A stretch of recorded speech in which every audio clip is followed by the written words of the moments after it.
1 Tessalonicenses, capítulo 2, apenas o verso 9. Porque bem vos lembrais, irmãos, do nosso trabalho e fadiga.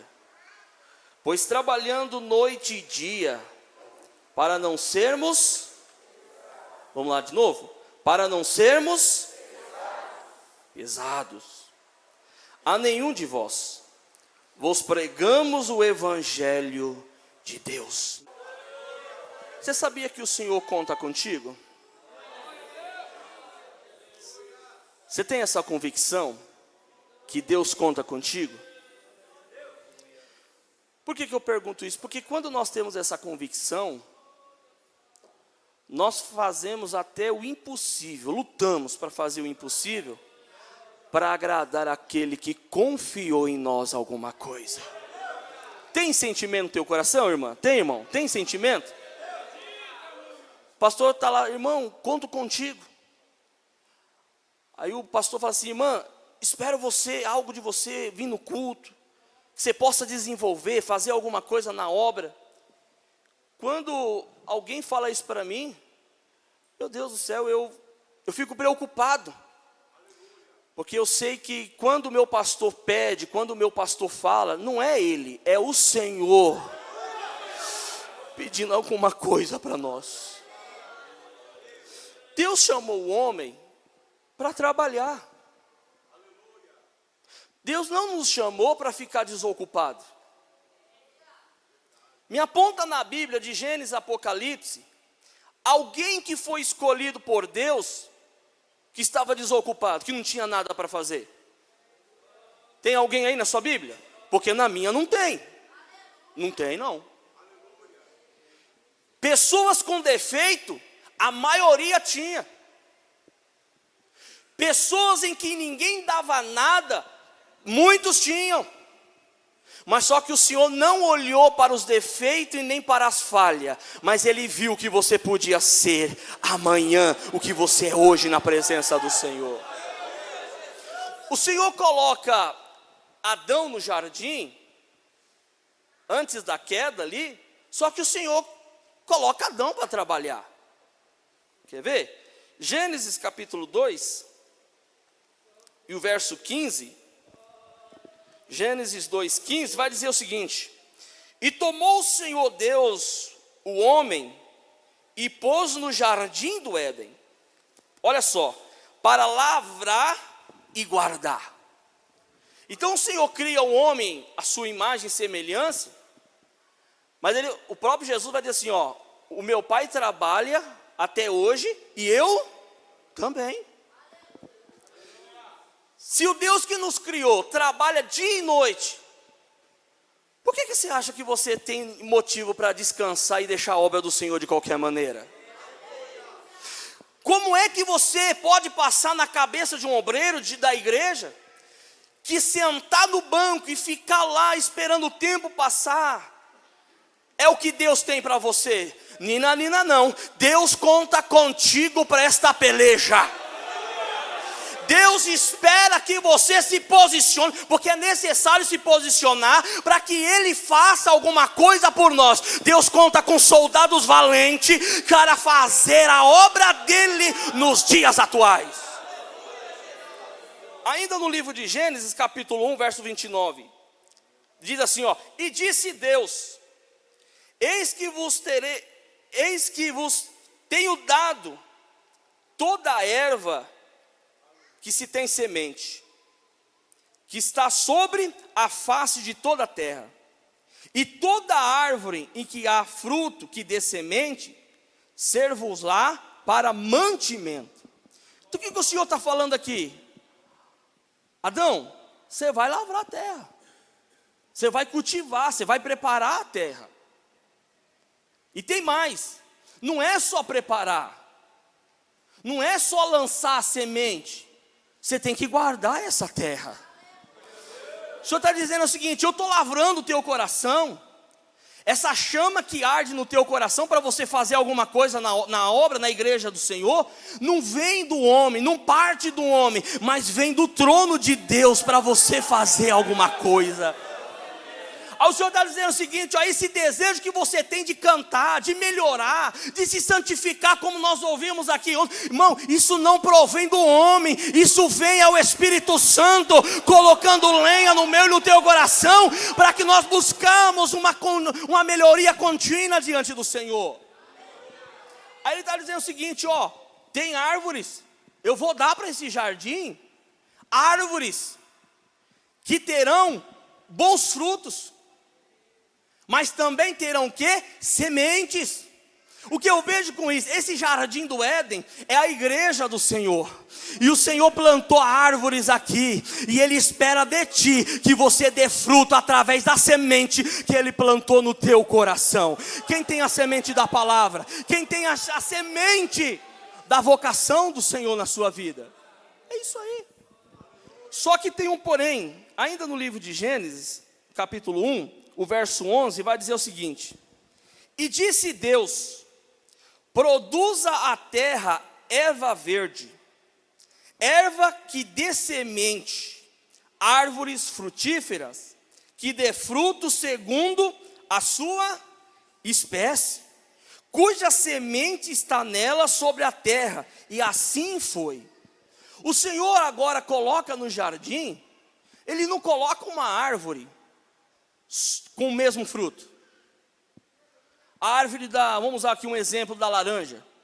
Imagina se tivesse somente árvores que desse laranja no mundo inteiro. Só laranja, só laranja. Só que o Senhor Ele dividiu frutos para que cada um pudesse dar segundo aquilo que Ele confiou nas suas mãos. A uns o Senhor deu a semente da palavra. A outros Deus deu a semente do louvor. A outros o Senhor deu a semente da intercessão. A outros deu, irmão, eu não sei qual é a semente que Deus colocou na tua mão, mas você precisa dar fruto nesse jardim. Você precisa dar fruto nesse jardim. E tem mais. Nós somos muito bons para olhar para quem está ao nosso lado e desejar o que ele tem. Nós somos muito bons para olhar para os nossos pastores, a liderança, e dizer, não, eu quero pregar como pastor, eu quero orar pelos dons como pastor, eu quero fazer a obra como pastor. Mas você precisa lembrar de uma coisa, que cada árvore tem uma semente diferente, cada pessoa Deus vai usar diferente. Não adianta você querer copiar o A, o B. Deus te levantou para fazer a diferença. Aí quem chega aqui na igreja, vê a semente da palavra, vê você com a semente do louvor, vê você com a semente da santificação, e assim forma um jardim fechado e particular do Senhor. Aleluia. Deixa eu contar um testemunho para os irmãos. Meu pai está ali, o presbítero Haroldo, lá de São Bernardo, e é a minha referência. Sempre foi, desde pequeno. Eu via ele pregando e via como referência. E um dia eu falei com o Senhor, dizendo assim, Senhor, eu queria pregar igual meu pai. Ainda adolescente, jovem, porque ele era o meu exemplo e é até hoje. Eu quero pregar igual meu pai. Será que o Senhor pode me presentear? Só que o que Deus deu para ele é dele. Só que foi passando o tempo, as promessas de Deus foram cumprindo na nossa vida. Eu tive a oportunidade de pregar a primeira vez, a primeira mensagem. E eu fui pregando a segunda, fui pregando a terceira. E Deus foi moldando a minha vida diante da semente que Ele tinha colocado sobre a minha confiança. Deus começou agora a moldar, não como Ele usa ali o presbítero Haroldo, os demais irmãos, não, mas como Ele quer me usar diante da presença dEle. Não queira, você pode usar, ter o irmão, a irmã como referência, como um ponto de partida, mas Deus quer te usar como você é, do jeito que você é. Ele não quer usar você como igual aos outros, de forma alguma, de forma alguma. Aí um dia eu perguntei para o presbítero Edielso, querido companheiro, até orem por ele, está passando uma luta na enfermidade, internado. E um dia eu perguntei para o presbítero Edielso, falei assim, presbítero Edielso, que tipo de mensageiro eu vou ser da parte de Deus? Que semente eu vou ter no meu coração? Aí ele falou assim, ó, acalma teu coração. Espera que o tempo vai colocar as coisas tudo no seu devido lugar. Deus vai te moldando, Deus vai te lapidando. É isso que eu sinto Deus fazendo na minha e na tua vida. Nós estamos crescendo, a árvore ainda é pequena. Alguém ainda pode olhar e dizer, não, eu não vejo nada. Como olhavam para Davi, não via nada em Davi. Alguém passava, via Davi apacentando a ovelha do pai. Não era dele, mas era do pai. O que você tem não é seu, é de Deus. Então valoriza a sua chamada, valoriza aquilo que Deus confiou. Alguém olhava para Davi e diz assim, coitadinho, os irmãos estão fazendo a obra, os irmãos estão no campo, estão guerreando, e Davi está lá apacentando a ovelha. Irmão, espera o tempo de Deus, o deserto vai te amadurecer. Alabacaçúbia.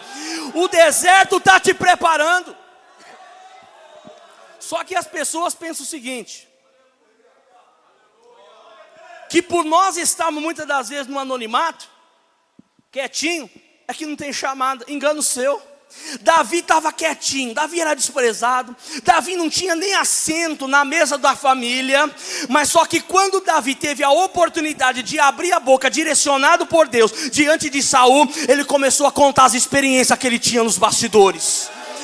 Alguém pode olhar para você e não dá nada, mas é nas madrugadas que Deus vai te capacitando, é na madrugada que Deus vai te levantando, é nas madrugadas que Deus vai dando revelações, vai te moldando para você ser instrumento nas mãos do Senhor.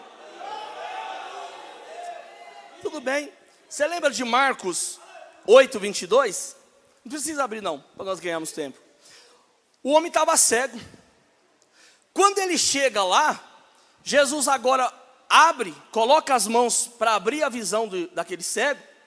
Inicialmente ele vai ver os homens como árvore. O Senhor estava abrindo os olhos espirituais daquele homem. Irmão, Deus conta contigo para dar fruto nessa terra. Você é uma árvore plantada aqui nesta igreja. Você é uma árvore escolhida, preparada por Deus para estar aqui, para dar fruto aqui nesta igreja, nesta obra. E Deus conta contigo. Só que a Bíblia vai dizer o seguinte: se a árvore ela não der fruto, ela ocupa o espaço inutilmente, o Senhor vai tratar comigo e com você aqui nesta manhã. Sabe por quê? Porque se nós não queremos fazer nada para o Senhor, Deus tira e coloca alguém no nosso lugar para fazer a obra do Senhor com amor e com alegria. Então ele conta contigo. A Bíblia vai falar que em um determinado lugar, numa cidade chamada Nínive, o pecado, a iniquidade, a imoralidade tinha sobressaído sobre aquele lugar. O Senhor olhava para aquele lugar e a ira do Senhor era grande contra aquelas pessoas, por causa dos seus pecados. Só que o Senhor olha agora para uma árvore chamada Jonas. Aleluia. Deus olha agora para uma árvore chamada Jonas e fala assim: Jonas, eu tenho uma missão para você. Eu tenho algo para colocar na tua mão. Desce lá em Nínive, porque eu quero te usar como ferramenta, como semente, para eu alcançar aqueles corações que estão naquele lugar. Só que Jonas não era um iniciante. Preste bem atenção nisso. Jonas não era um iniciante. A Bíblia vai chamar Jonas como profeta. Jonas era homem de Deus, boca de Deus, representante de Deus nos dias que ele vivia. Irmão, você é representante de Deus. Se posiciona diante da chamada que Deus colocou na tua vida. Jovens, se você ainda não sabe, ainda não chegou o tempo de Deus, mas vai plantando aqui hoje, vai preparando a terra, vai preparando o teu coração, vai lendo a palavra, vai jejuando, porque na hora que o amém de Deus chegar, você está preparado para ser ferramenta de Deus. Ferramenta de Deus. Só que Jonas, ele toma outro caminho. Aqui entra o ponto que eu quero tratar com os irmãos, daqui a pouco estamos encerrando. Deus nos chamou para sermos segundo aquilo que Ele determinou para nós. Quando você sai dessas características, você se torna um peso para a obra do Senhor. Uma pessoa que foi chamada para pregar a palavra e não quer pregar a palavra, você acha que Deus vai ter prazer nele? Aí Deus fala a primeira vez, ele não escuta. Aí Deus fala a segunda vez, ele não escuta. Chega uma hora que ele se torna dentro da igreja, dentro do jardim de Deus, um problema por não fazer aquilo que Deus colocou na tua mão. Aí o Senhor está dizendo, irmã, eu tenho uma chamada na tua vida, eu quero te usar nesta área, desse jeito, desta forma. Aí nós falamos assim, não, eu quero ser instrumento de Deus, mas tem que ser do meu jeito, tem que ser do jeito que eu quero. Irmão, não é do teu jeito, porque se o teu jeito resolvesse alguma coisa, você não precisava de estar na igreja. Você está aqui porque o único que resolve o teu problema e fez alguma coisa por ti, foi a palavra de Deus. Aí Jonas agora acha que ele podia fazer o que ele bem queria. E nós estamos entrando pelo mesmo caminho. Deus está de braço cruzado esperando alguma coisa de nós. Aí nós como que ficamos? Ah não, eu vou fazer, mas tem que ser desse jeito, tem que ser do meu jeito. Não é do seu jeito, é do jeito que Deus quer que você faça. Só que Jonas agora, ele pega uma embarcação. Os irmãos conhecem a história, vamos lá para Jonas? Vamos lá. Ele pega agora uma embarcação. E a Bíblia vai dizer que ele pega um sentido oposto.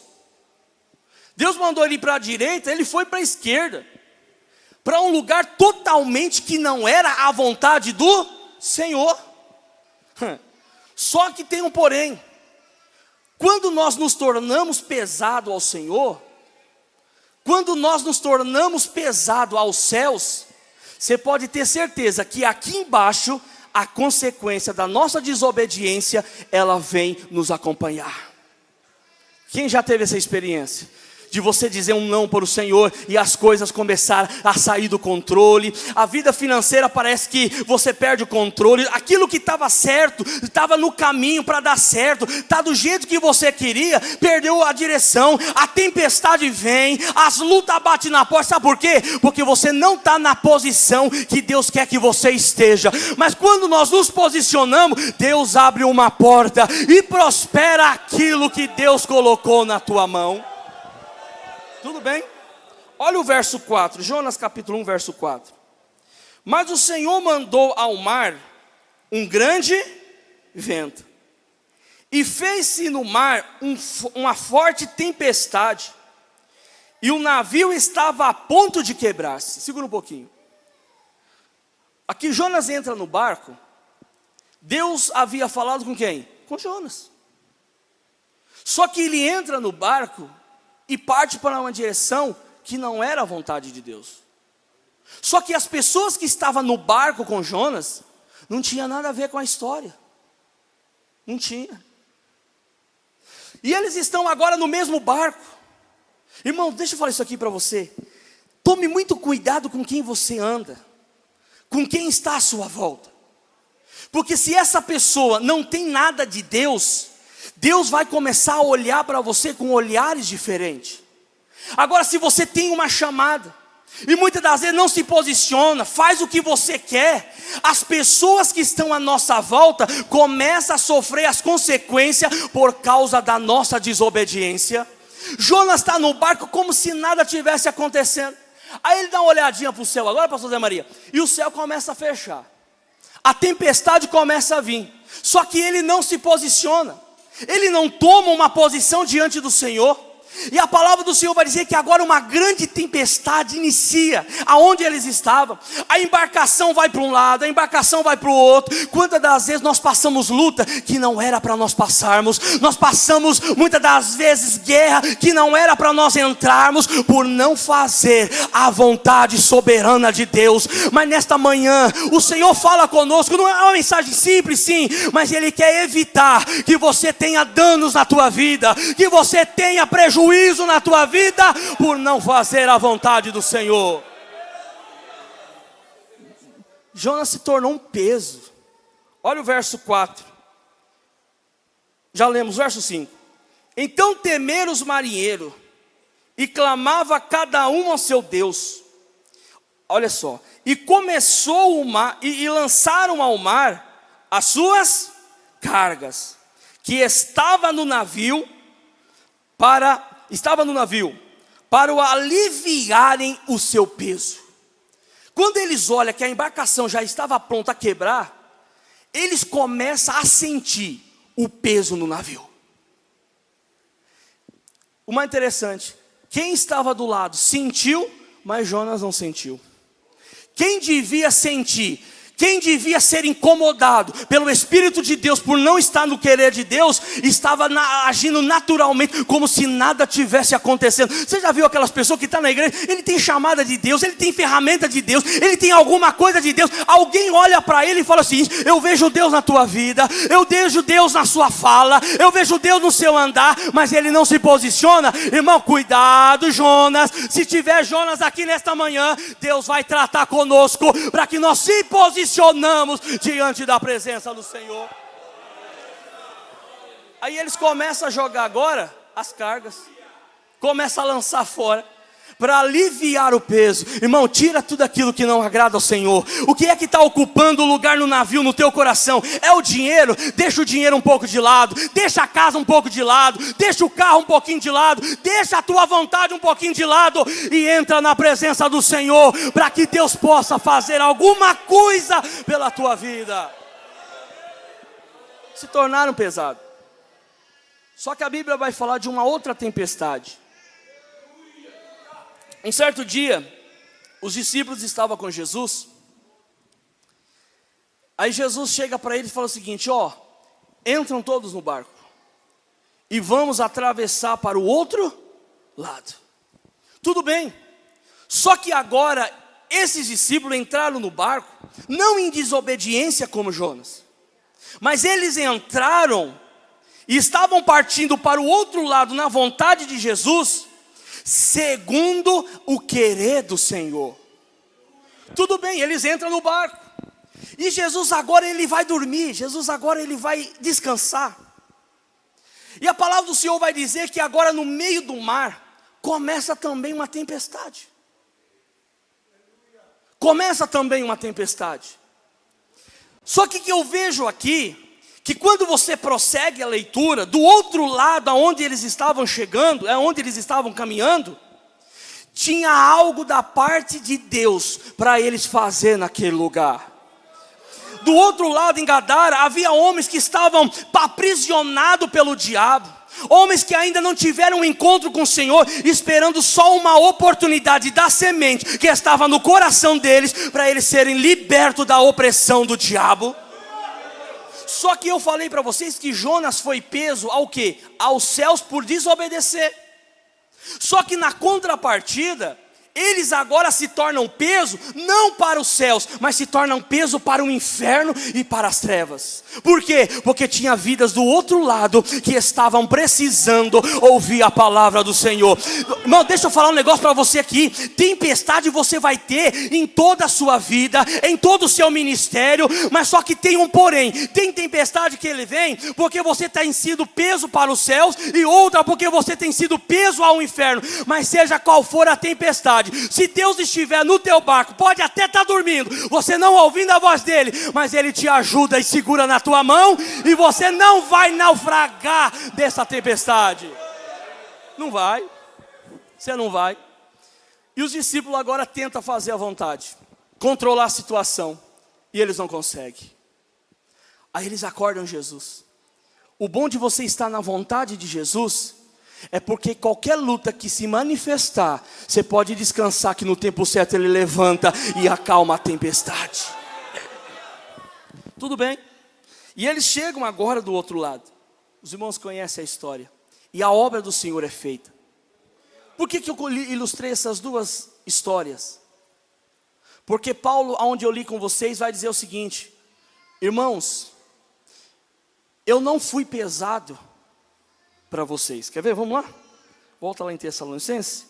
Já estamos encerrando. 1 Tessalonicenses 2, onde nós lemos: porque bem vos lembrais, irmãos, do nosso trabalho e fadiga. Ninguém quer mais trabalhar. Nós queremos trabalhar para juntar dinheiro, nós queremos trabalhar para conquistar, nós queremos trabalhar para adquirir o que nós queremos, mas trabalhar para o Senhor, nós não queremos mais. E o Senhor diz assim: eu preciso de você nesta obra. Eu preciso de você nesta obra. Aí Paulo vai dizer o seguinte: ó, eu trabalhei, eu me cansei, eu tive fadiga, tive luta, tive problema, tive açoites, tive guerras na minha vida, como todos nós temos aqui. Só que Paulo vai dizer o seguinte: mas eu trabalhei dia e noite. Eu trabalhei dia e noite incansável, sabe para quê? Para não ser pesado a nenhum de vós. Você não quer ser pesado ao Senhor? Trabalha, faz o que Deus colocou na tua mão. Paulo está dizendo assim: eu estou trabalhando, eu estou fazendo aquilo que Deus colocou na minha mão, aquilo que Ele confiou na minha mão, para não ser pesado ao pastor, para não ser pesado ao meu dirigente, para não ser pesado à igreja. Trabalha, faça a obra do Senhor, enquanto você tem saúde para exercer a vontade de Deus. Alabacaçúbia. Você acha que Paulo, dá uma olhadinha quem era Paulo. Paulo perseguia a igreja. Alguém olhava para Paulo, Paulo não tinha condições nenhuma de estar como homem, como boca de Deus, como eu e você algum tempo também não estava, mas Deus nos deu a oportunidade. E sabe por que eu louvo a Deus? É que nós abraçamos essa oportunidade. Estamos aqui não porque nós merecemos alguma coisa, porque nós não merecemos, mas nós estamos aqui porque a misericórdia de Deus nos alcançou e nos deu a oportunidade de estar na tua presença. Sabe o que é mais interessante? Que quando o Senhor encontra com Paulo, no caminho de Damasco, Atos 22 vai dizer que muitos viram um clarão. Todos viram o Senhor se manifestando para Saulo. Só que ouvir a voz do Senhor, somente Saulo escutou. Sabe, ela chega aqui na igreja, sabe por quê? Porque ela vê o manifestar do Espírito Santo. As pessoas, você vem na igreja aqui, não é porque você ama, muito bem, mas você vem aqui porque é como para adorar, para engrandecer, para exaltar o nome do Senhor, porque o Senhor fez alguma coisa por você. Muitas pessoas entram por esta porta, sentam neste banco, ele vê o manifestar do Espírito Santo, mas muitas das vezes não consegue entender o que o Senhor fala, mas o Senhor fala contigo nesta manhã. Eu abri os teus ouvidos, eu abri os teus olhos, eu te dei a minha graça para que você faça alguma coisa enquanto é tempo. Só que tem um porém. Nós entendemos e achamos uma coisa: que o trabalhar aqui é para benefício próprio, como eu disse, mas não é. Aí Paulo vai dizer o seguinte, ó: trabalhei para não sermos pesados a nenhum de vós, vos pregando o Evangelho de Deus. O que você tem feito ao Senhor? O que você tem feito na obra do Senhor? Um dia eu estava numa congregação, o pastor estava pregando, eu já contei isso aqui em alguns lugares, e naquele dia o Senhor tomou a boca do pastor, diz que tinha um irmão ali, que Deus tinha algo para ele.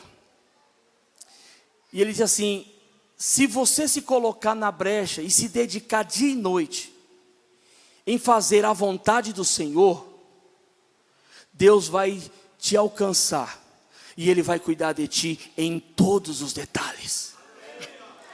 A Bíblia vai dizer o seguinte, que nós devemos buscar primeiro o reino de Deus, que as demais coisas serão acrescentadas. Só que nós invertemos. Nós queremos buscar aquilo que vai trazer segurança para nós, que parece que vai ser segurança para nós. Queremos trabalhar para ter uma aposentadoria boa, queremos trabalhar para ter benefícios bons, porque isso é segurança aos olhos do homem.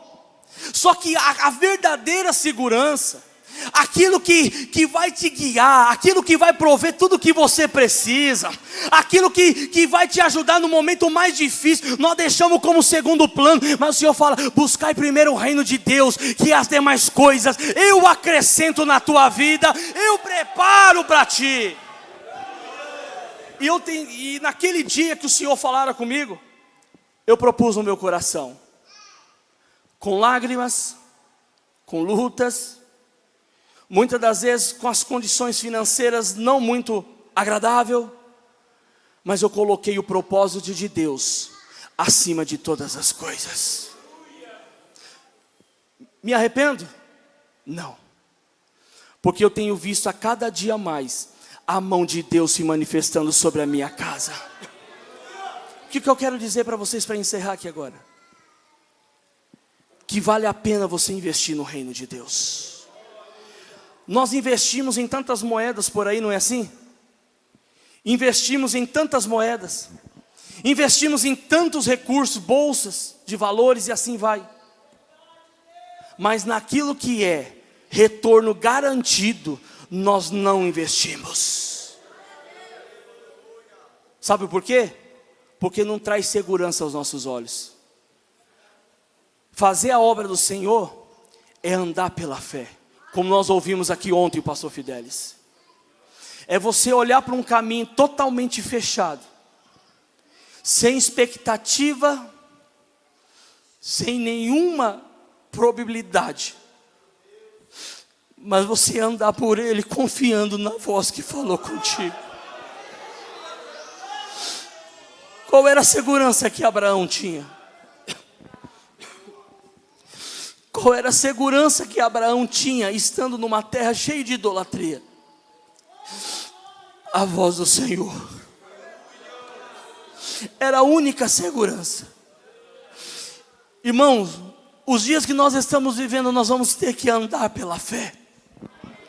A nossa chamada só vai acontecer alguma coisa para aqueles que crê que o Senhor chamou e colocou alguma coisa na tua mão. Tem hora que eu luto para fazer alguma coisa a mais, mas muitas das vezes as limitações me prendem com algemas. Muitas das vezes por algumas situações nós somos aprisionados por não poder dar um passo a mais. Mas se haver no teu coração um desejo de fazer alguma coisa, faça. O Senhor diz assim para Paulo: Paulo, não tente lutar contra a minha chamada, os agrilhões. Porque você luta, Paulo? Porque você luta contra aquilo que Deus já determinou para você. Algemas caem hoje aqui, para que você possa fazer alguma coisa para o Senhor.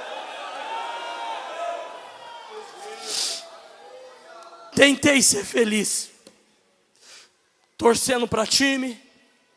Tentei ser feliz, andando por caminhos e com companhias que só me levaram para longe do Senhor.